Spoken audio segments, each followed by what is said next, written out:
So we're Shayna and Stephen Doyen, and we met when we were really young, and I was 15 and he was 17. I've essentially been in love ever since. I always kind of knew I wanted to have children, but I kind of let her take the lead a little bit to know when it was right for our family. It took a lot longer than we expected to start a family. We unfortunately had suffered through 2 miscarriages.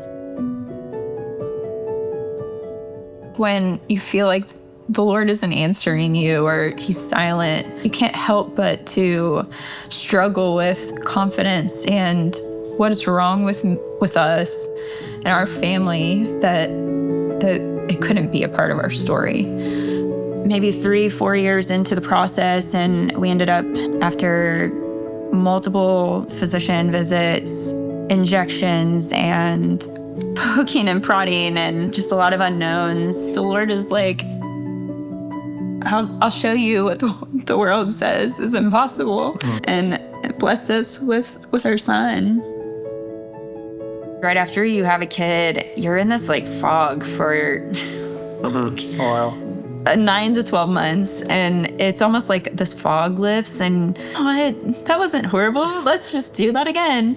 And so we kind of reached that point and we were like, yeah, we want to continue to grow our family, and we ended up getting pregnant again. Unfortunately, we had made it up to our 10-week scan, and our baby had not made it. Even though it was really unfortunate, we didn't want to be walking through that. There was still just this grace that the Lord continued to provide to us. We still felt this calling to be parents, and so we ended up finding out that we were pregnant again. I remember us asking Jack, "Do you want to have a brother or a sister?" And he said, "Both. I'm going to have both." And we just were like, okay. But then actually we went for our first scan, and I just remember sitting there looking, and I saw 2 on there. We were in fact having a boy and a girl, so Jack's prayer was answered, which is amazing. We reached delivery day. I literally delivered 2 babies in 20 minutes. We had a pretty uneventful hospitalization. We were ready to go home with our babies, and our son Colin ended up having a seizure, and they took him and they rushed him down to the children's hospital. And I just remember feeling this like heavy weight as we were walking back to the room, and they just looked at us and said, "We're really sorry to tell you that your son has a very rare genetic disorder. What we know is that it's untreatable, and that you essentially are gonna watch him suffer and die."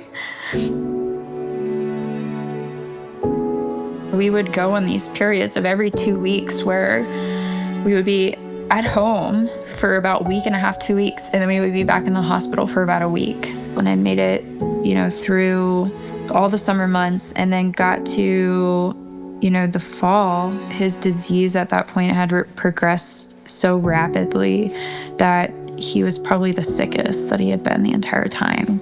His body in complete paralysis, and his lungs were failing at that point. So we were on oxygen. He had lost the ability to swallow.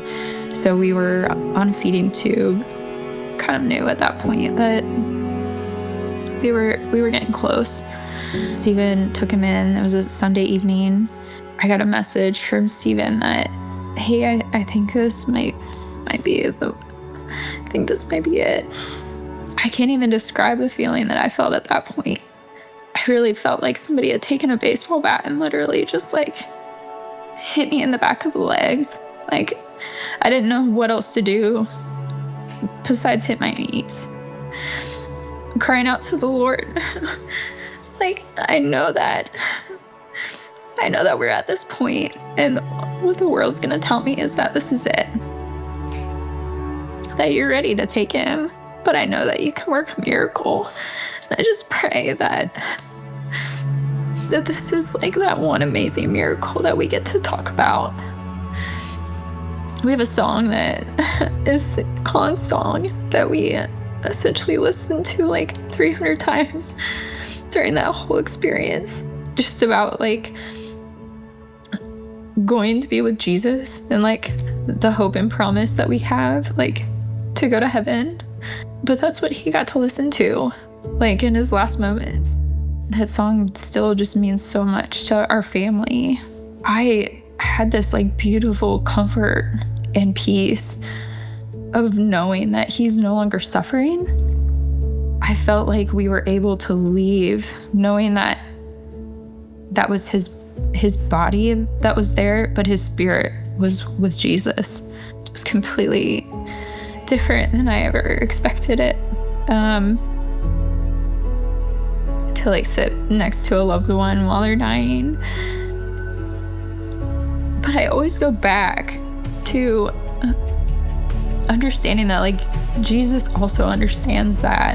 When he was in Gethsemane, he literally said, like prayed to the Lord to God to take that cup, right?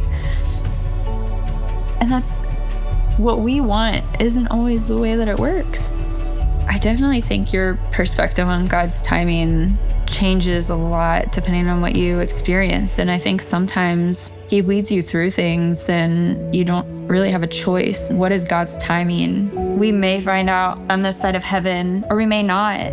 All of it's about us just having a relationship with him. He will give you everything you need to sustain. This has been painful, but I still trust in you. And have this assurance that one day I know that I'm going to be reunited with my son, but I know that we have to wait.